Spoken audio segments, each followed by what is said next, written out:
Hello, my name's Ian Stone and we're here in Lutton near Cornwood, where in 1942 a 4-engine Stirling bomber crashed into the hillside, killing all on board.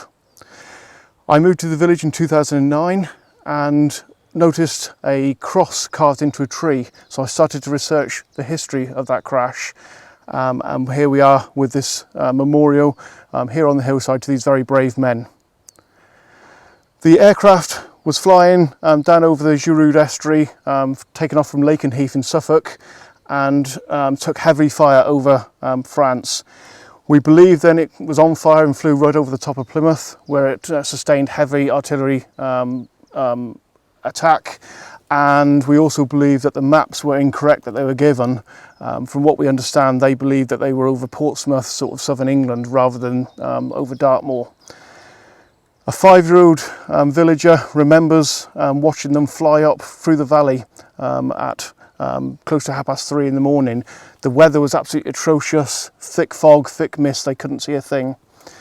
It flew up, and the next thing he remembers is a large crash into the hillside. The following morning, the Home Guard were on guard here, and him and his friends came up and stole a lot of ammunition from that site. The Home Guard looked after the site until the RAF arrived to remove the plane. They then dragged the plane out and took the bodies away. The Home Guard then carved a cross into the tree as a lasting memorial. For many years there was a cuddly toy hanging out of that tree, we believe from one of the pilots, and it came down approximately 5 years after the crash.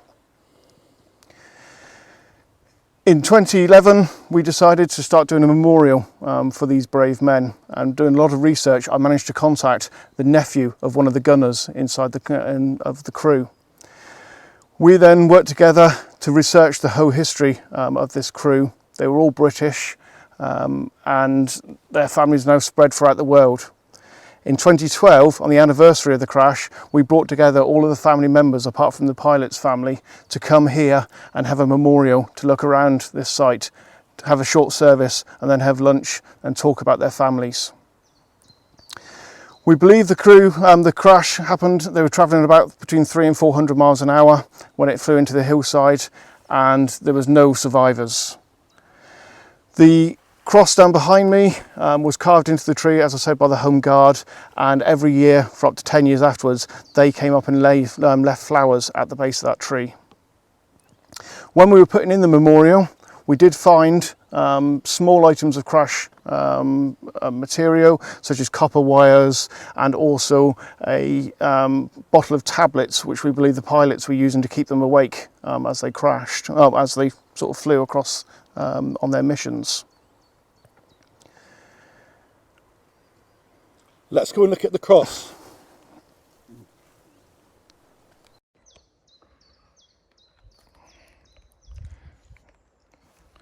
So I'm taking you down now to show you the beech tree that was carved with the cross.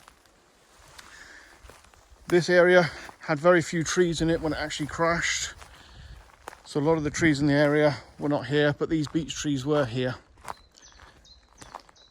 And as I go round, you can see the cross sort of going across and down, and that was a lasting memorial to those brave men.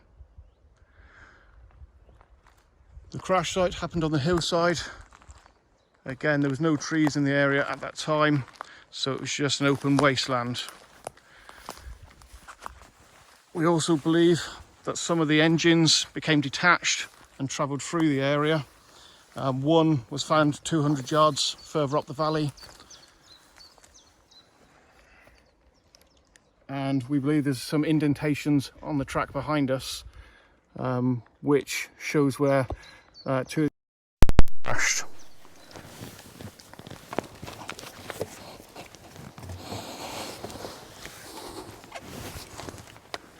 So here is the memorial that was placed here in 2011, and the crew were Sergeant Geoffrey Robertson, Peter Jenkins, Dudley Harris, Doug Simpson, Lawrence Nicholson, Frank Clark and Cecil Bond.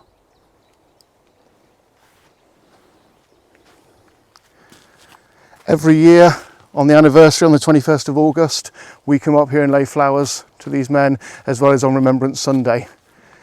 Quite often there's a lot of the villagers come up for these services as well, and we've had up to 100 people here paying their respects to these men. It was a great sacrifice they gave for us, so they need to be remembered. And just here are the indentations,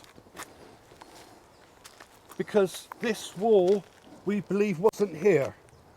That's right, isn't it? That is, yes. So a lot of the area above us, we believe, wasn't as it is today. It's been made up of a lot of sort of waste ground from the local quarries. So this area was sort of heavily reinstated after the war. But we believe this area here is a possible site of where one of the engines sort of lay. And this could be the other one up here. Yes. So they were, as I said, 4-engine sort of Stirling bomber. So these are sort of, we believe, two of the areas where the engines ended up, and one was further up the valley. We also have some really nice stories from some of the people who came to the memorial. One of the ladies who came along, a very elderly lady, her husband was best friends with the pilot, and he came to the site, and they managed to take a bit of the perspex from the pilot's screen, and he turned that into a wedding ring, so his friend was always remembered by her. When her husband died, she buried that wedding ring with him, so his friend Geoffrey Robertson would always be with him and they'd be together. A very lovely bit of local history. Very lovely, yes, and it means a lot to the villagers. Thank you for your time.